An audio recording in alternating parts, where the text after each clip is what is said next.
La nuit du 30 mars 1993, un objet traverse l'espace aérien britannique.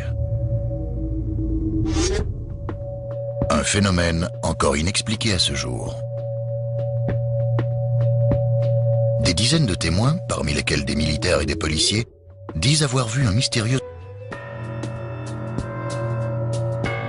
À cette époque, en Grande-Bretagne, la loi relative à la protection des secrets d'État, appelée Official Secret Act, empêche Nick Pope de partager ses découvertes. Mais depuis la récente loi sur la liberté d'accès à l'information, la véritable histoire de cet événement incroyable peut enfin être révélée.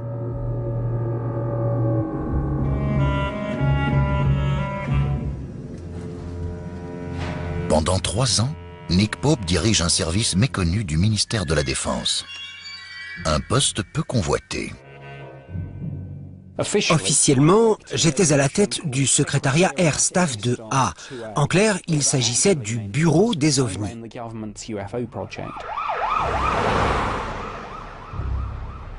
Le poste de Nick est le dernier bastion d'une époque révolue. C'est le dernier vestige d'un département datant de la guerre froide, autrefois très actif, qui enquêtait sur les phénomènes nouveaux et mystérieux concernant les OVNI.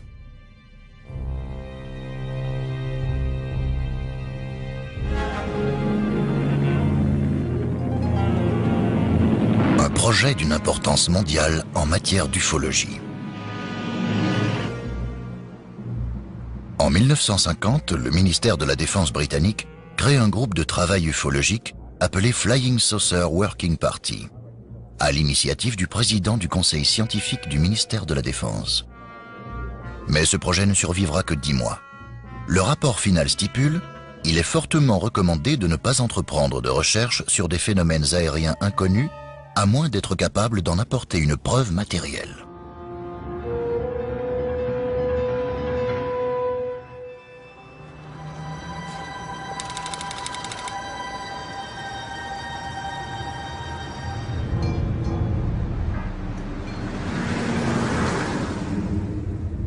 Malgré ce message officiel, le gouvernement britannique continue d'enregistrer les phénomènes inexpliqués et d'enquêter sur les soi-disant ovnis. Contrairement à ce que croient les gens, le gouvernement britannique a dirigé un projet OVNI pendant des dizaines d'années. Depuis la Seconde Guerre mondiale, le sujet a été pris très au sérieux à la fois par le gouvernement et par l'armée.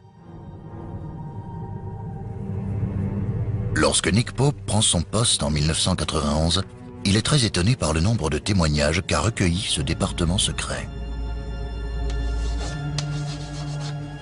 Je recevais 2 ou 3 000 rapports par an, mais j'ai consulté les anciens dossiers et j'ai constaté qu'avant mon arrivée, le service avait stocké près de 10 000 rapports.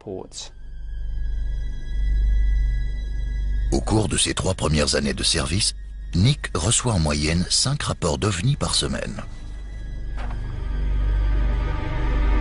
Dans la plupart des cas, Nick y trouve une explication rationnelle. Mon travail n'était pas de prouver l'existence des extraterrestres. Il consistait à étudier les différents rapports que je recevais concernant les ovnis et apporter la preuve qu'ils ne représentaient aucune menace pour le pays et qu'ils n'étaient donc pas de la responsabilité du ministère de la Défense. Au cours de sa mission, seul un des 10 000 dossiers archivés reste un véritable mystère pour lui. Il s'agit de l'incident de Rendlesham.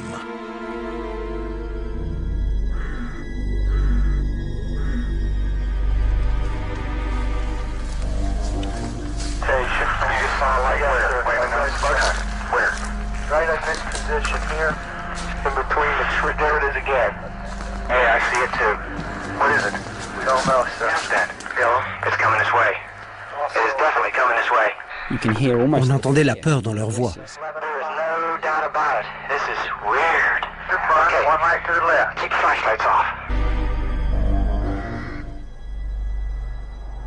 La forêt de Rendlesham se situe entre ce qui était en 1980 les bases aériennes militaires britanniques et américaines de Bentwaters et de Woodbridge dans le Suffolk. Aux premières heures du 26 décembre 1980, 2 militaires américains disent avoir vu des lumières brillantes à travers les arbres. 2 nuits plus tard, les lumières reviennent. Le commandant adjoint de la base, le lieutenant-colonel Charles Halt, a entendu parler de l'apparition d'un ovni et il était sceptique. Il a donc formé une petite équipe pour partir en observation dans la forêt. Pour utiliser ses propres termes, elle avait pour but de démystifier cette histoire irrationnelle.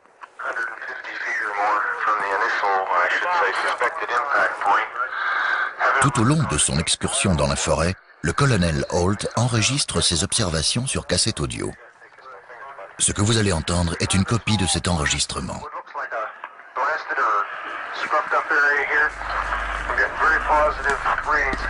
Cet enregistrement est très important parce qu'il commence tout à fait normalement avec une description de l'opération et des déplacements dans la forêt. Il est calme, très posé, un véritable professionnel. Et puis, progressivement, il se laisse prendre par cette histoire. Il commence à être plutôt tendu, très excité.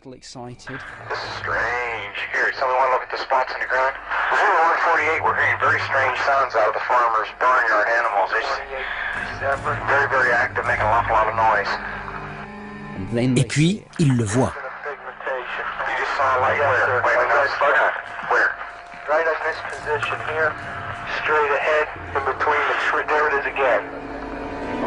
Watch, straight ahead off my flash back there. There it is. Hey, I see it too. What is it? We don't know, sir. So can I get some? Yeah, it's a strange, small red light. Looks to be out maybe a quarter to half mile, maybe further out. I'm gonna switch off it. The light is gone now. It was approximately 120 degrees from the site. Is it back again? Yes, sir. Oh, that's the flashlight set.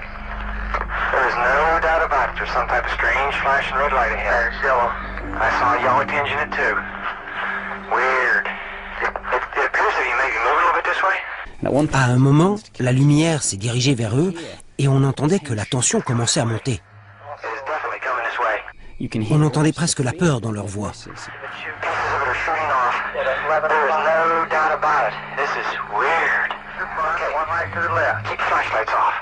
Ils ont commencé à décrire les manœuvres étranges de l'appareil.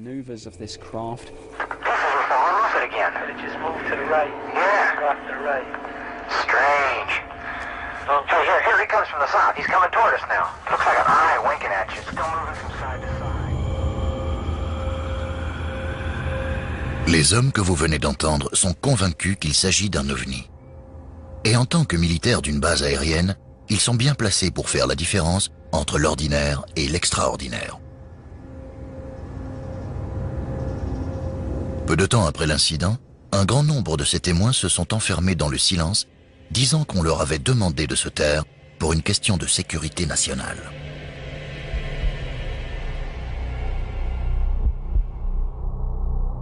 Les autorités américaines prennent l'enquête officielle en charge.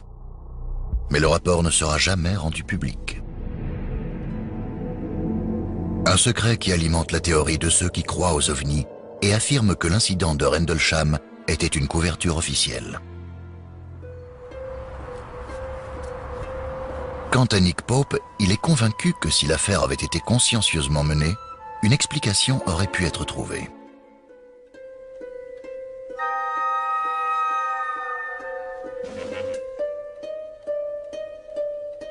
Lorsqu'il prend son poste au département 2A, il jure que si un dossier comme celui de Rendlesham arrivait sur son bureau, il entreprendrait des recherches approfondies. Mais à mesure que sa charge de travail au ministère diminue, la possibilité de voir arriver une affaire comme Rendlesham semble de moins en moins envisageable. Chaque semaine, les rapports sur les ovnis se font de plus en plus rares. Quelle que soit la conviction des témoins, Nick y trouve toujours une explication rationnelle. J'ai pris tous les dossiers très au sérieux. Je voulais faire tout mon possible pour résoudre chacun d'entre eux. Et je dirais que j'ai réussi dans 90 ou 95% des cas. Quand je recevais un dossier concernant un ovni, je vérifiais un certain nombre de choses. Par exemple, on connaissait tous les plans de vol des avions militaires ou civils, alors j'essayais de faire le lien entre ces vols et les apparitions d'ovnis. Et la plupart du temps, on trouvait une explication pour la quasi-totalité des dossiers. Il s'agissait souvent d'avions, de ballons-sondes, de satellites, de météores. Les données très fiables du gouvernement et de l'armée permettent à Nick Pope de trouver chaque fois une explication terrestre avec une régularité devenue monotone.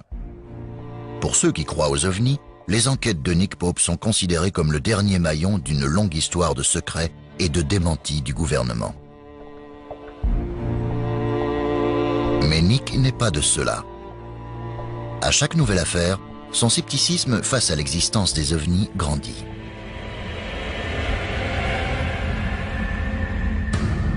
Mais le 30 mars, quelque chose va ébranler ses plus grandes convictions.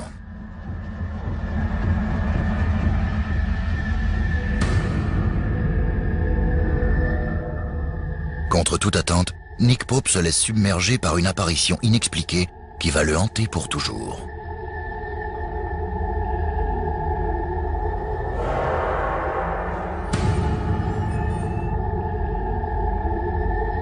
Un immense objet volant non identifié est apparu devant des centaines de témoins à travers une grande partie de la Grande-Bretagne. Une affaire qui défie toute explication raisonnable.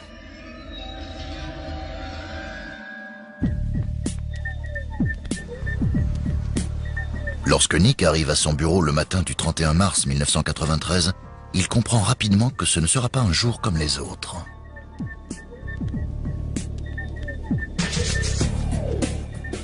La nuit précédente, plusieurs témoins ont vu quelque chose dans le ciel britannique. Une chose qu'ils décrivent comme un très grand objet triangulaire avec des lumières brillantes apparemment dirigées de façon contrôlée. Les téléphones n'arrêtaient pas de sonner. Quand j'ai décroché, je suis tombé sur un officier de police du Devon. Ses collègues et lui avaient vu l'OVNI. J'ai noté tous les détails, comme je le fais toujours, et j'ai raccroché.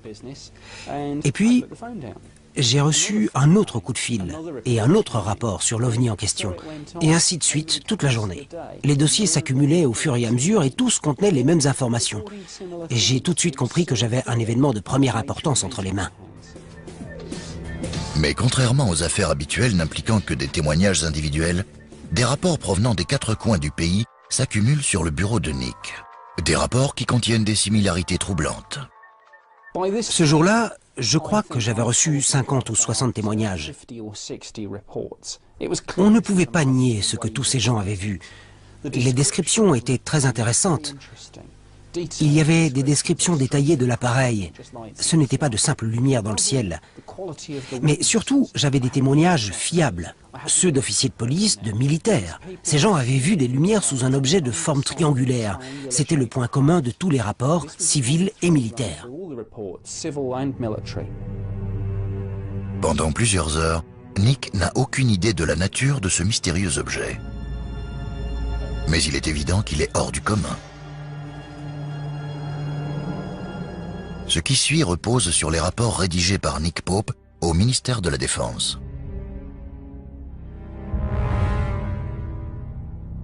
« 21h30, le 30 mars 1993. Une série de lumières formant un immense triangle apparaît à l'ouest. En quelques secondes, elle pénètre dans l'espace aérien britannique et traverse les côtes galloises en se dirigeant vers l'intérieur des terres. 22h, le 30 mars 1993. Un officier de police qui est de repos remarque un objet venant du nord volant à basse altitude dans les collines de Quantock du Somerset. Les témoignages de ces personnes sont tellement précis que Nick peut retracer avec précision le parcours du mystérieux objet. Contrairement à tous les soi-disant ovnis sur lesquels il a enquêté dans le passé et qui semblaient apparaître et disparaître au hasard, celui-ci semble avoir un objectif précis. Ce que Nick découvre en retraçant le parcours suivi par le mystérieux objet volant le laisse sans voix. L'objet s'est dirigé droit sur ce qui était à l'époque des bases militaires clés de l'armée britannique. Celles de Cosford, et de Shawbury. Nick estime rapidement que l'appareil est resté dans le ciel britannique pendant 5 heures. Le nombre et la fiabilité des témoins sont extraordinaires. Et tous concordent parfaitement.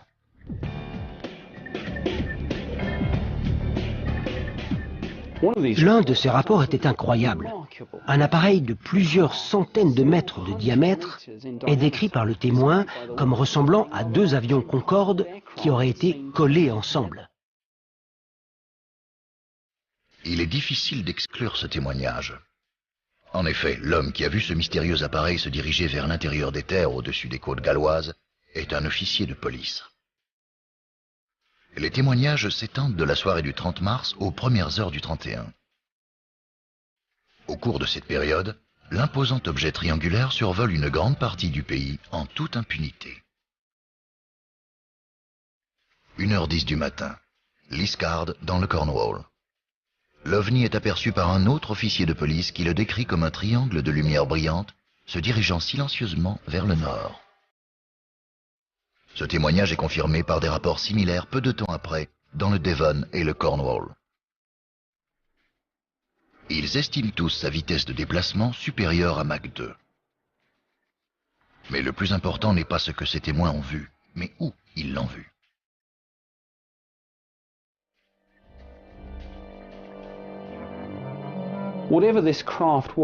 Quel que soit cet appareil et son objectif, le choix de sa destination, c'est-à-dire des bases militaires, laissait penser qu'il s'agissait d'une reconnaissance.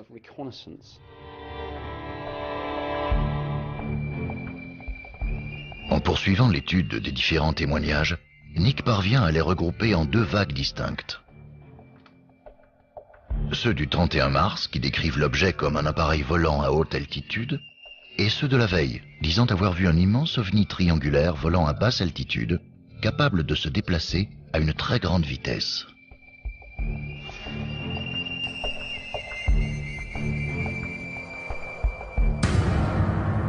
Mais pour Nick, l'éternel sceptique, l'hypothèse d'un escadron d'extraterrestres venus en reconnaissance relève de la science-fiction. Il doit forcément y avoir un élément dans la 60aine de témoignages qui remettrait l'enquête sur le chemin de la réalité. Nick se tourne vers les systèmes radars. Conçus pour détecter la présence de missiles balistiques, ces radars sont capables de repérer au centimètre près un objet se trouvant à des centaines de kilomètres.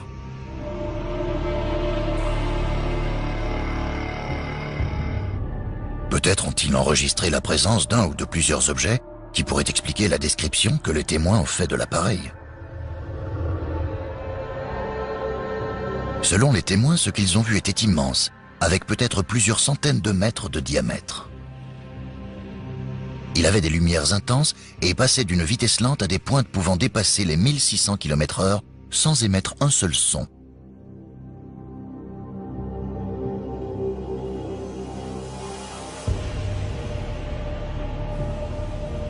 Ce que les témoins ont vu pourrait bien ressembler à ça. Il s'agit d'une formation de satellites en orbite. Elle peut facilement faire penser à un énorme triangle noir, identique aux objets que les témoins ont décrits.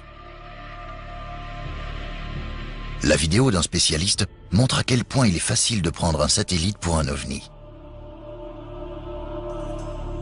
Parmi les nombreux témoignages concernant des ovnis que Nick a étudiés au ministère de la Défense, des centaines étaient en réalité des satellites. Mais pas cette fois. Les radars confirment que la nuit en question, il n'y avait aucun satellite au-dessus de la Grande-Bretagne correspondant à la description du gigantesque objet triangulaire.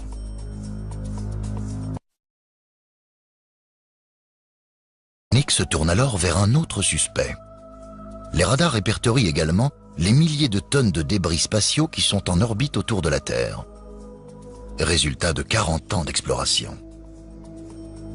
Les témoins ont-ils assisté à l'entrée de débris spatiaux dans l'atmosphère? Ce qui est sûr, c'est que les rapports désignent un suspect potentiel. D'après les données des radars, le 3e étage de la fusée russe envoyée pour mettre le satellite Cosmos 2238 en orbite est rentré dans l'atmosphère terrestre au même moment où les témoins ont vu un objet inconnu. Cosmos 2238 avait été lancé la veille et la fusée était retombée dans l'atmosphère. L'appareil semble avoir été présent au bon endroit, au bon moment. L'entrée de la fusée dans l'atmosphère a pu être visible depuis le Devon et le Cornwall et correspond aux heures où l'OVNI a été vu. On a vraiment cru qu'on avait notre explication. David Clark, chasseur d'OVNI et journaliste pour le Fortean Times, a également consulté les rapports de Nick Pope. Il pense également que Cosmos 2238 pourrait offrir une explication à la plus mystérieuse histoire d'OVNI de Grande-Bretagne. Si on pense à ce que la majorité des témoins ont décrit, deux lumières blanches très brillantes se déplaçant très rapidement et laissant des traces derrière elles, ça correspondrait parfaitement avec l'entrée de débris dans l'atmosphère. D'autres ont décrit une troisième lumière, et c'est là que l'imagination commence à prendre le dessus sur la réalité. Quand on voit trois lumières dans la nuit, on se demande si elles représentent trois objets distincts ou si elles appartiennent à un seul gros objet, un objet de forme triangulaire, dans le cas où les trois lumières se déplaceraient en même temps. Et on se dit que c'est de là que vient l'idée d'une forme triangulaire. Cette chose aperçue le 30 mars 1993 fait partie des choses qu'on a identifiées avec certitude. Et je peux vous dire que c'était une partie de la fusée russe qui a brûlé en pénétrant dans l'atmosphère. C'est la conclusion finale de cette affaire.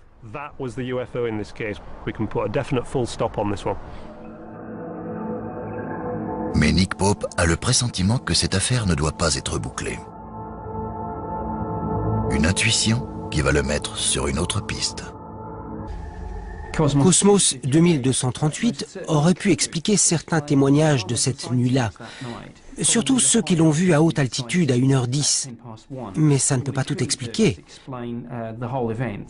Le fait est qu'un appareil a été vu à des heures différentes et que certains ont vu une forme bien particulière volant à basse altitude.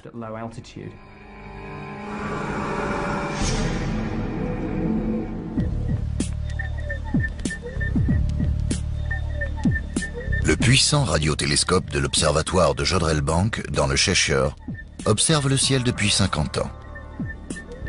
Plus récemment, il a été adapté pour repérer tout signe de vie extraterrestre.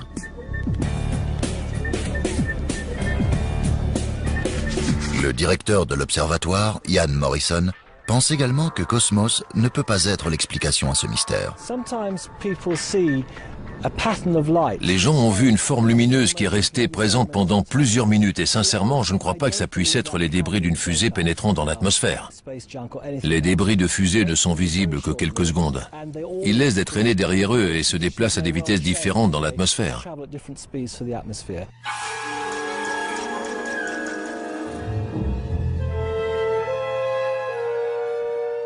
La présence de Cosmos 2238 explique peut-être le fait que des témoins disent avoir vu un ovni volant à haute altitude le 31 mars 1993. Mais elle ne peut pas expliquer les témoignages les plus troublants. L'immense triangle noir volant à basse altitude près des bases militaires plus tôt cette nuit-là.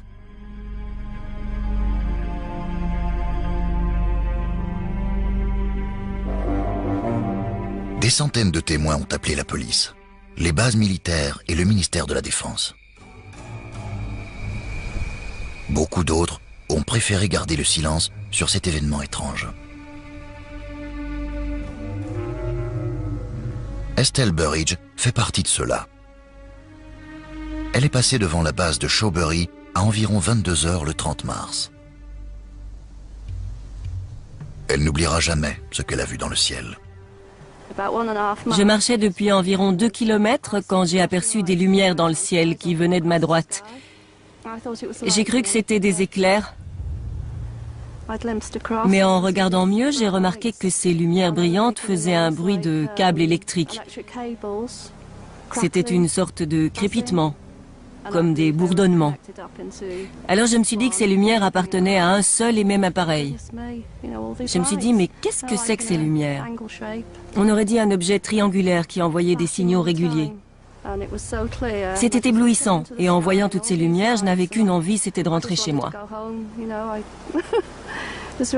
C'était la première fois que je voyais une chose pareille, et je n'en ai jamais revu depuis. La description d'Estelle concorde avec d'autres témoignages relevés plus au sud. Un objet triangulaire noir et immense, volant à basse altitude et pouvant atteindre des vitesses incroyables. Beaucoup d'éléments rendent cette histoire d'OVNI différente de celle que Nick Pope a étudiée jusque-là. Entre autres, la fiabilité des témoins. Une bonne partie des témoins est classée dans la catégorie spécialiste, qui comprend les militaires et les officiers de police. Ces personnes expérimentées se sont confiées à lui parce qu'il fait partie du ministère de la Défense. Ce qui le surprend le plus, c'est qu'elles aient ressenti le besoin de le dire. Généralement, les militaires ou les membres des forces de l'ordre hésitent à parler d'OVNI par peur du ridicule.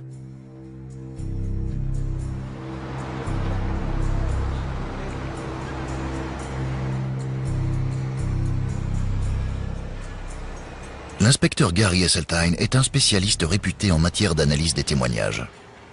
Il a participé entre autres à l'enquête sur les attentats terroristes du 7 juillet 2005 à Londres. Après avoir étudié les différents témoignages des officiers de police, il en conclut qu'ils sont à la fois factuels et crédibles. Les officiers de police ne supportent pas qu'on se moque d'eux. Alors s'ils disent avoir vu quelque chose et qu'ils insistent pour se faire entendre, c'est qu'ils sont sûrs de ce qu'ils avancent. Parce qu'ils ont l'habitude de le faire dans leur rapport. Ils ont l'habitude de faire des déclarations, d'illustrer les choses de façon chronologique, comme s'ils étaient devant un tribunal. Et c'est dans la nature des officiers de police. On peut dire que c'est un club très sélectif et une fois que vous y êtes entré, vous avez une réputation à tenir. Vous ne devez jamais insister sur quelque chose si vous n'êtes pas parfaitement sincère. Parce que si jamais ce n'est pas vrai, vous vous faites crucifier par vos collègues. Tous les témoignages clés rassemblés par Nick Pope concernant la nuit du 30 mars 1993 se trouvent dans le dossier de l'affaire.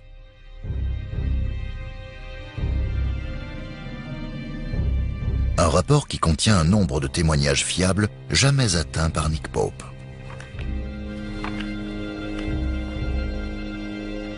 Parmi ces témoignages figurent ceux de 2 officiers de la base militaire de Cosford, en service la nuit du 30 au 31 mars 1993. Voici un extrait de leur déclaration.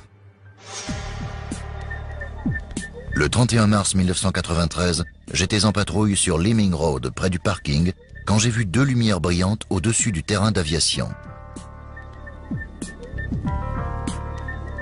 Les lumières se déplaçaient à très grande vitesse en direction du sud-est à une altitude d'environ 300 mètres.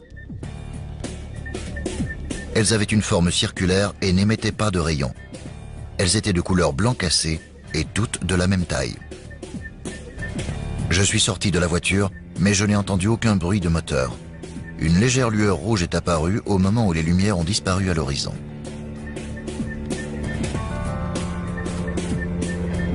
Les officiers ont immédiatement contacté les bases aériennes et les centres de contrôle aérien des alentours pour découvrir ce qui pouvait correspondre à ce qu'ils avaient aperçu dans le ciel. Enfin, il n'y avait aucun appareil à proximité à ce moment-là. Nick compare ces données avec le témoignage d'un civil qui se trouvait près de la base au même moment et découvre qu'il correspond parfaitement à ce qu'ont vu les officiers de la base.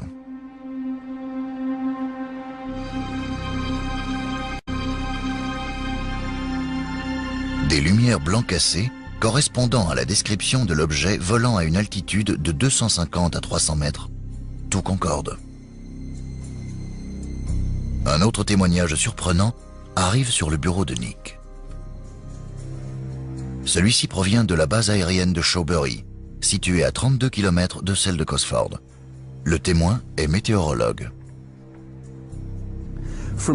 L'appareil s'est déplacé rapidement de la base de Cosford à celle de Shawbury. Il a été vu par le météorologue de service et d'après sa déclaration, il a vu les lumières venir vers lui. Elles passaient au-dessus du terrain d'aviation et volaient probablement à plusieurs centaines de kilomètres par heure, une vitesse largement supérieure à n'importe quel avion. Il a dit que les lumières étaient étroites comme des rayons laser et d'après lui, elles cherchaient quelque chose au sol. Il travaillait comme météorologue depuis 8 ans et il n'avait jamais rien vu de pareil. Un météorologue de la base de Shawbury, 2 officiers de police de la base de Cosford. Des hommes qui ont l'habitude de voir passer des avions au-dessus de leur base. C'est généralement grâce à ce genre de personnes que Nick parvient à résoudre les mystères concernant les objets inconnus. Mais ce qu'ils ont vu la nuit en question n'a rien de comparable à ce qu'ils ont l'habitude de voir. Nick Pope doit déterminer s'il y avait ou non quelque chose au-dessus des bases militaires.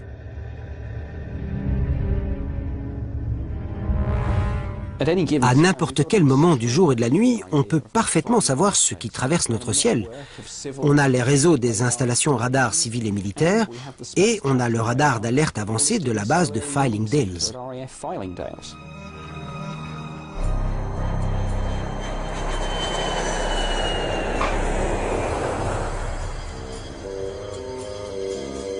Le centre de contrôle aérien central de Londres à West Drayton a clairement identifié un avion au-dessus de la base de Shawbury. David Clark, chasseur d'ovnis, pense détenir l'explication.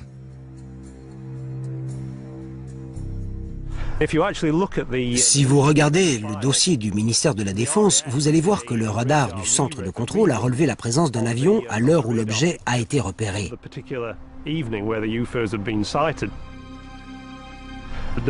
Les résultats qui sont revenus du centre de West Drayton montrent qu'ils ont clairement identifié un avion au-dessus de la base de Shawbury à l'heure exacte de l'incident. C'est écrit noir sur blanc. À 2h40 du matin, un avion survolait la base de Shawbury. Donc, cet ovni a probablement communiqué avec la tour de contrôle. Ce document décrit l'activité aérienne la nuit en question. Je m'étais adressé au centre de contrôle aérien pour savoir ce qui avait traversé notre espace aérien cette nuit-là. On avait toutes les données du centre et on pouvait donc les comparer avec nos témoignages. Cette ligne est intéressante parce qu'elle parle d'un avion qui a survolé Shawbury. Mais on a relevé une information importante dans les 3 derniers chiffres, c'est-à-dire l'altitude. Cet avion volait à plus de 6000 mètres. Cette altitude ne correspond pas au témoignage des officiers de la base de Cosford, ni à celui du météorologue de Shawbury. Ils disent avoir vu l'OVNI à environ 300 mètres d'altitude. Une différence beaucoup trop importante. Il est très difficile, voire impossible, de décrire avec précision un avion volant à 6000 mètres d'altitude. À 300 mètres, en revanche, un grand nombre de personnes, et surtout de militaires qualifiés, seraient capables d'identifier un appareil connu.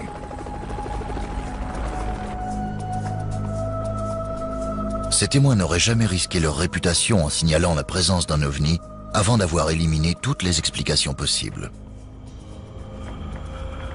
Nick sait parfaitement qu'un avion de ligne volant à haute altitude ne peut pas expliquer les différents témoignages à travers tout le pays, sur une période de 5 heures.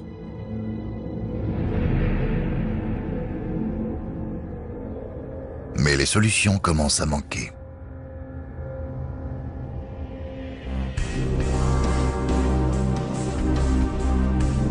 Nick Pope n'a plus qu'une seule piste possible. Ce mystérieux objet pourrait-il être un prototype top secret dont même le personnel des forces aériennes ignorerait l'existence?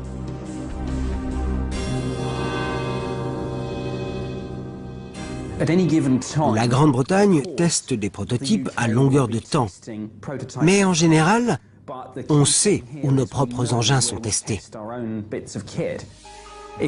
Si on avait pris l'un de ces prototypes pour un ovni, on nous aurait discrètement fait comprendre de ne pas chercher plus loin.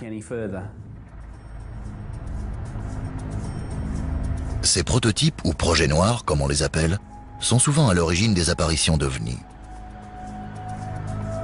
Avant d'être révélés au grand public, le bombardier furtif B-2 et le chasseur bombardier F-117 avaient été pris pour des ovnis. L'extrême discrétion autour du développement et des tests des prototypes militaires alimente la théorie de ceux qui veulent croire que nous ne sommes pas seuls dans l'univers.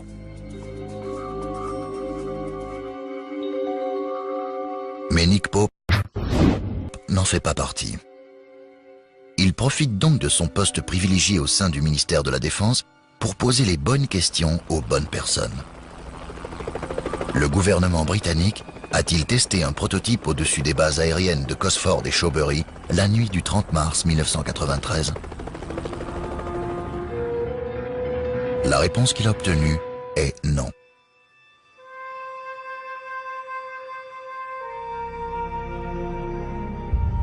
Ce qui ne laisse qu'une solution possible. Est-il possible qu'un gouvernement étranger ait fait voler des prototypes dans l'espace aérien britannique sans permission? Pendant des années, il y a eu des rumeurs disant qu'un avion supersonique secret du nom de code Aurora aurait été testé par les Américains au-dessus du Royaume-Uni. On a fait une demande auprès de l'ambassade américaine. L'affaire a même été traitée devant le Parlement et on a obtenu des réponses. Aurora n'a jamais existé. Mais Nick préfère vérifier encore une fois. En avril 1993, près d'un mois après l'apparition du mystérieux objet dans le ciel, il entre en contact avec de hauts dirigeants américains. Il espère découvrir s'ils ont organisé une opération secrète dans le ciel britannique. Mon chef de département a écrit à l'ambassade américaine pour savoir s'ils avaient fait voler un appareil qui pourrait expliquer les événements du 30 mars et les rumeurs concernant Aurora. La réponse reçue par Nick est des plus surprenantes. Apparemment, les Américains veulent également savoir si les Britanniques n'ont pas mis en œuvre un nouveau projet noir. Nick comprend que les Américains mènent leur propre enquête sur les événements du 30 mars. En 1993, Nick Pope fait tout ce qu'il peut pour résoudre le mystère de l'objet volant non identifié. Il a posé toutes les questions possibles et à tous les niveaux, que ce soit auprès des citoyens ordinaires ou de témoins expérimentés. Il a examiné les enregistrements des radars et des satellites. Il s'est même directement adressé au gouvernement britannique et américain. Finalement, il découvre que pendant qu'il menait son enquête, les Américains faisaient également des recherches sur d'éventuelles apparitions d'OVNI. Officiellement, les Américains sont sortis de la course aux ovnis en 1969, quand le projet Blue Book a été dissous. Le document qu'on a reçu soulève un élément intrigant. Il dit « Souvenez-vous que ma requête précédente était motivée par une question de notre attaché militaire à Washington, cherchant à savoir si le Royaume-Uni avait des projets noirs en cours. » Ce qui veut dire qu'alors qu'on demandait aux Américains s'ils avaient envoyé des prototypes secrets dans le ciel britannique, les autorités américaines menaient également une enquête sur des ovnis et cherchaient à savoir si le Royaume-Uni pouvait expliquer ce qui avait été vu. Le dossier complet de l'enquête conduite par Nick Pope nous a été transmis. Mais il manque une copie de la lettre envoyée par les Américains. Le ministère de la Défense ne nie pas l'existence de la lettre, mais ne peut pas expliquer sa disparition du dossier de Nick Pope.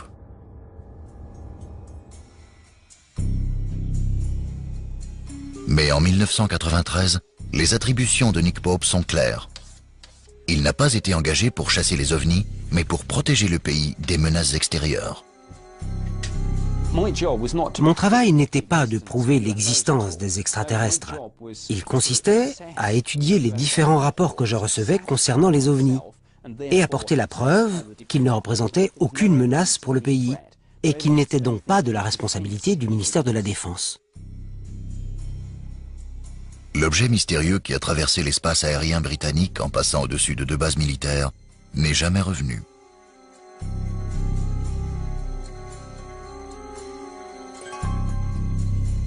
Cet incident n'est donc pas considéré comme représentant une menace pour la sécurité du pays. Au grand désespoir de Nick Pope, l'affaire est classée. Il doit rédiger son rapport final. Et comme dans l'affaire de Rendlesham, beaucoup de questions restent sans réponse. Type d'appareil, inconnu. Origine de l'appareil, inconnu. Objectif des occupants, inconnu. Après avoir éliminé toutes les pistes envisageables, Nick se retrouve face à une conclusion dérangeante. Les événements de cette fameuse nuit pourraient-ils être une véritable rencontre du troisième type? Ian Morrison, directeur de l'Observatoire de Jodrell-Bank, est à la tête d'un projet de recherche sur une intelligence artificielle appelée SETI. Les ovnis sont très intéressants. Ça signifie objets volants non identifiés. Et il y en a énormément. C'est ça le problème. La vraie question est-ce qu'un ovni est une navette spatiale extraterrestre? Mais d'après moi, aucune navette de ce genre n'est venue sur Terre jusqu'à maintenant. Ce qui ne veut pas dire que ce n'est pas possible. C'est très difficile, mais pas impossible. Pour être honnête, je suis même sûr que le jour où on entrera en contact avec des extraterrestres, ce sera par ce biais-là, et pas par des envois de signaux à travers la galaxie.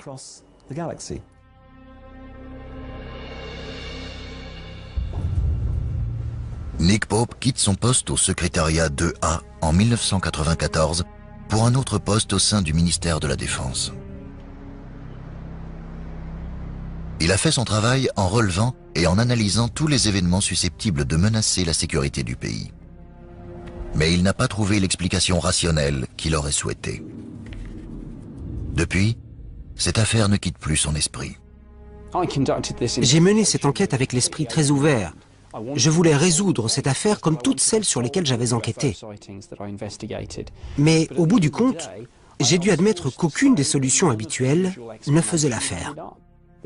C'était une sorte d'appareil d'origine inconnue. Je ne sais pas ce que c'était.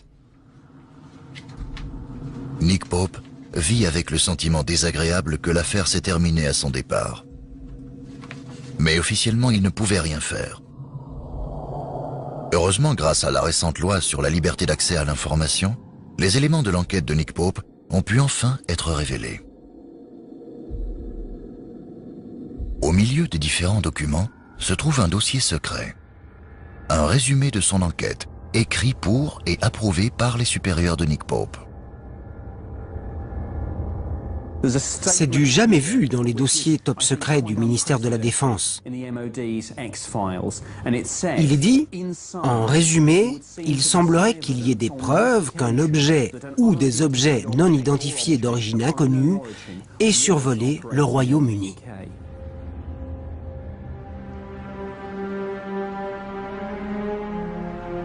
C'est probablement le plus éloquent des comptes rendus officiels sur une affaire d'OVNI en Grande-Bretagne. Des personnes importantes ont attesté les preuves de la présence d'un objet volant non identifié. Ces personnes sont les supérieurs de Nick Pope, les plus hauts placés au sein du ministère de la Défense.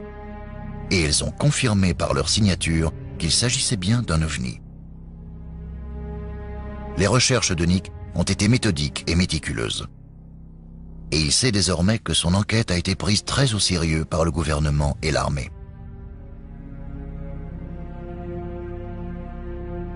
La fiabilité des témoins et les preuves qu'il a rassemblées ont convaincu ses supérieurs. Elles l'ont convaincu, lui. Il est passé du camp des sceptiques au camp des croyants. Était-il d'origine extraterrestre? Quand on pense à la vitesse et aux manœuvres de l'engin, qui sont bien supérieures à tous les appareils connus, ce sont des preuves troublantes qui vont dans ce sens. Ce n'était pas une mauvaise appréciation d'un objet ou d'un phénomène ordinaire. Ce n'était pas un prototype secret. C'était un véritable ovni, quelque chose d'inconnu. Est-ce qu'il pouvait être extraterrestre? Bien sûr. Quel que soit l'objet qui a traversé le ciel britannique la nuit du 30 mars 1993, il n'était pas seulement non identifiable, mais également indéniable.